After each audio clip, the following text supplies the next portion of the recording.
Good morning. Today we're going to talk about theoretical probability. You're going to need some scratch paper just in case I ask you to do some work. After I go through the PowerPoint, you're going to have some questions to answer, followed by a reflection question. All right, theoretical probability.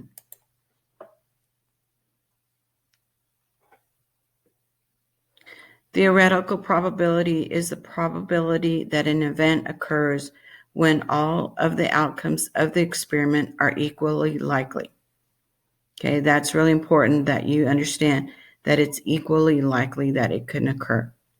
It can be written as a fraction, a decimal, or percent.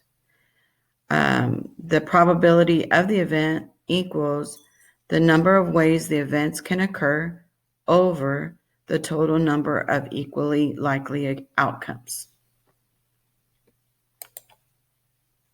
We're going to look at two spinners. I'm going to move myself. At a school fair, you have a choice of spinning spinner A or spinner B.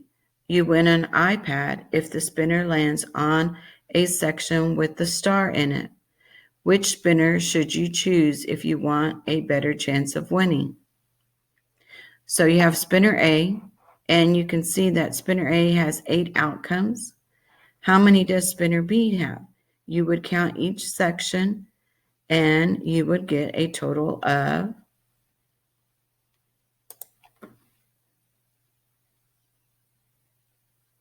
16. Number of sections with stars on spinner A.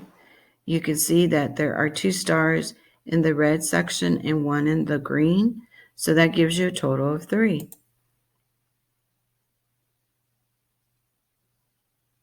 Spinner B, you have a star in the blue, star in the green, star in the yellow, star in the red, and a star in the yellow. So that gives you a total of 5 stars on spinner B. Now, I want you to think a minute. What is your probability of winning an iPad from spinning spinner A? So it would be the number of sections, which is 3, over the total outcomes, which is 8. Now remember, we want to put that into a fraction, a decimal, and then a percent. So I've done the work for us.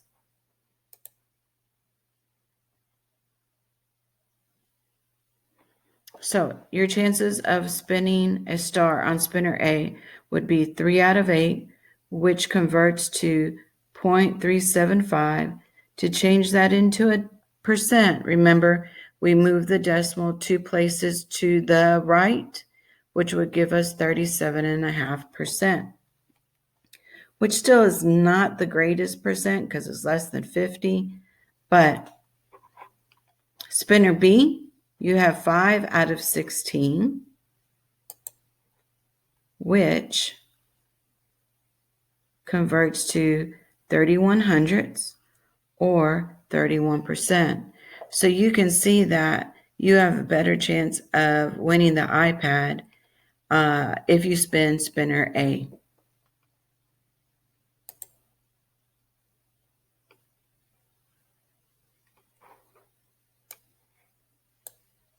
All right, so we're looking back at that, spinner A and spinner B.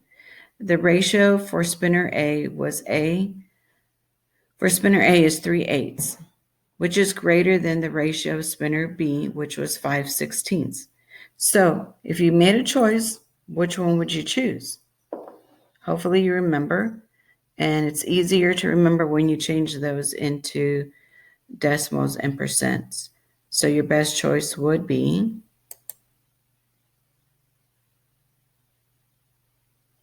A.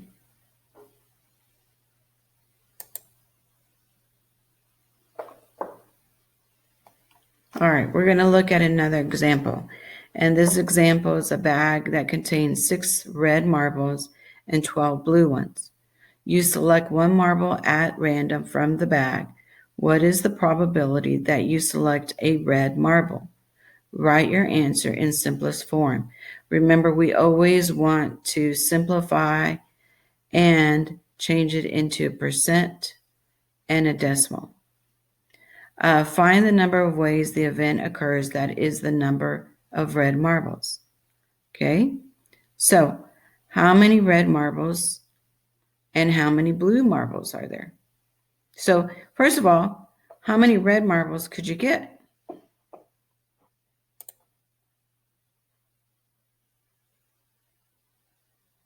6. How many blue ones? 12.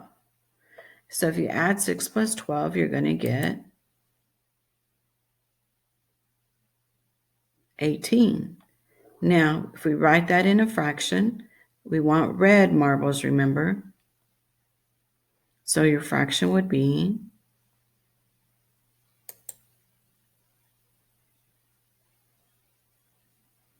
6/18. Remember that 6 is a factor of 18, so you want to simplify it. So 6 divided by 6 and 18 divided by 6 will be simplified to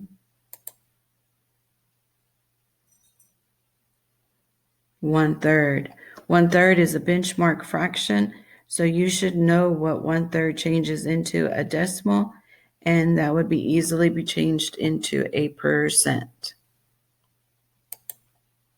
If you have any questions, please contact your teacher and have a great day.